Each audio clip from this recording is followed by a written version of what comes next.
तो इस कहानी की शुरुआत होती है और हमें दिखाया जाता है कि पृथ्वी पर मानव जीवन पूरी तरीके से खत्म होने वाला है। हमारी पृथ्वी अब इंसानों के रहने के काबिल नहीं बची है और अब पृथ्वी पर बचे कुछ इंसान दूसरे ग्रहों पर भाग रहे हैं।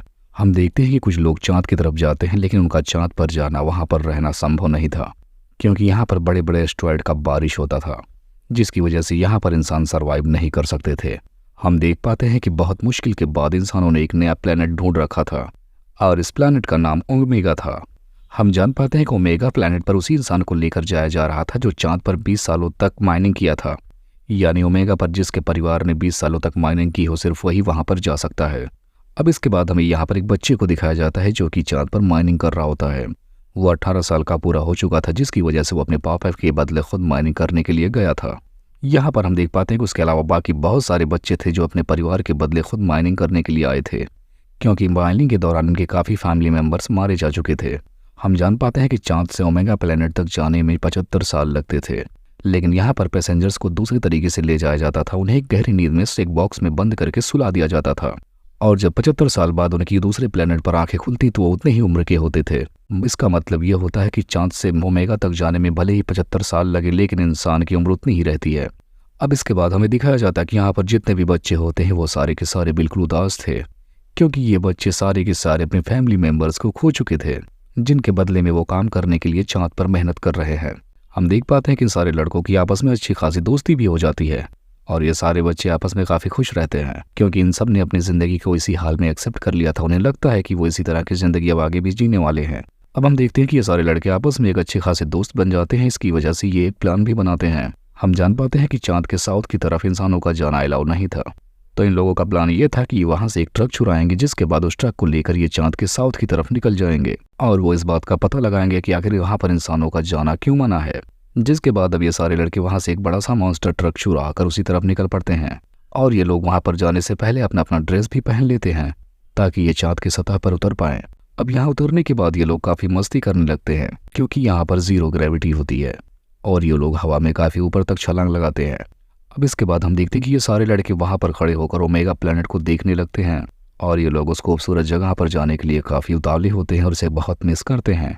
लेकिन तभी हम देखते हैं कि इनमें से एक लड़का शरारती हरकत करता है। वो अपने ऑक्सीजन के सिलेंडर को खोलकर ऊपर की तरफ प्रेशर बनाता है ताकि वो थोड़ी दूरी तक जा सके, लेकिन उसने अपने आप को एक रस्सी से भी बांध रखा था जो उस ट्रक से बंधी हुई थी, ताकि कहीं उसके उड़ने के दौरान में ऐसा ना हो कि वो प्लेनेट से बाहर हो जाए। अब हम देखते हैं कि वो ऑक्सीजन सिलेंडर के सहारे से उसकी गैस खोलकर बहुत ऊपर तक जाने की कोशिश करता है। अब हम देखते हैं कि उसकी ऐसी मस्ती देखकर उसके बाकी दोस्त भी ऐसा ही करने की सोचने लगते हैं, लेकिन इतने में ही इनके एक दोस्त की रस्सी छूट जाती है, जिसकी वजह से वो प्लेनेट में फ्री हो जाता। अब वो ऊपर की ही तरफ जाता हुआ चला जाता है, जिसके बाद अब उसके सारे दोस्त मिलकर बड़ी मुश्किलों से उसे वहां से पकड़कर नीचे लेकर आते हैं और कैसे भी करके ये लोग अपने दोस्त की जान बचा लेते हैं। अब यहाँ पर इतनी भागदौड़ होने की वजह से इनकी ऑक्सीजन भी काफ़ी ज़्यादा मात्रा में कम हो चुके थे। अब इस मिस्टेक की वजह से ये लोग आपस में ही लड़ने लगते हैं, लेकिन इनमें से इनका एक दोस्त समझाता है कि हमें आपस में इस तरीके से लड़ना नहीं चाहिए। हम सारे लोगों को ऑक्सीजन चाहिए जो कि हमें साउथ पोल की तरफ मिलेगा, जहाँ पर भी इंसानों का जाना मना है। अब ये लोग साउथ पोल की तरफ जैसे पहुँचते वहाँ पर इनको अजीब सा रहस्य दिखाई देता है। यहाँ पर इनके सामने एक अजीब सा बंकर होता है, जिसके अंदर ये लोग जाते हैं। ये लोग बंकर के अंदर का नज़ारा देखकर काफ़ी हैरान होते हैं और इन्हें डर भी लगता है कि शायद कोई चीज़ ना हो इसके अंदर। अब जब ये लोग उस बंकर के अंदर जाते हैं तब इन्हें दिखाई देता है कि वहाँ पर इंसानों की तरह दिखने वाले बहुत सारे पुतले बनाए गए हैं। यहाँ पर यह दिखाया गया था कि इंसान जब इसी ग्रह चांद पर रहने लगेंगे उनकी लाइफ स्टाइल कैसी होगी। यहाँ पर इन लोगों को अंदर खाने पीने के बहुत सारे सामान और ऑक्सीजन भी मिल जाते हैं। अब दोस्तों, जब ये लोग वापस आने लगते हैं तब इनको वहाँ पर एक गड्ढा दिखाई देता है, जिसके बाद ये सारे बच्चे उस गड्ढे की तरफ जाने लगते हैं। अब यहाँ पर इनकी एक फीमेल फ्रेंड होती है जो कि उस दीवार को टच करती है तो वहाँ से एक बटन निकलकर बाहर आती है, जिसे टच करती है तो एक बड़ा सा दरवाज़ा खुलता है। जैसे ही उस बटन को क्लिक करती है तो वहाँ का एक अलग ही इन्वायरमेंट दिखाई देता है। इस जगह का भी इन्वायरमेंट सेम ओमेगा प्लेनेट की तरह दिखाई देने लगता है, लेकिन अफसोस ये असली नहीं होता, ये एक आर्टिफिशियल था। बस ये इनकी आंखों को दिखाने के लिए एक छलावा था। और यहीं पर इन्हें एक बच्चे के मम्मी पापा का फोटो भी मिल जाता है और इस फोटो को देखने के बाद वो काफ़ी इमोशनल हो जाता है, क्योंकि उसने अपनी मॉम को पहली बार देखा था। यहाँ पर उस बच्चे को पता चलता कि उसके फादर ने इसलिए अपनी जान दी है कि ताकि उसका बेटा भी थोड़ी और मेहनत कर ओमेगा प्लेनेट तक पहुँच सके। अब ये लोग उस गड्ढे से निकल कर आने ही वाले थे, इतने में एस्टेरॉयड की बारिश होना शुरू हो जाती है, जिसकी वजह से वहाँ पर मौजूद इनकी फीमेल फ्रेंड जख्मी हो जाती है। अब यहाँ पर सारे दोस्त कैसे भी करके एक दूसरे को बचाते हुए इस ट्रक तक लेकर आते हैं, लेकिन यहाँ पर अब एस्टेरॉयड की बारिश इतनी तेज होने लगती है कि इनके ट्रक का शीशा भी टूट जाता है।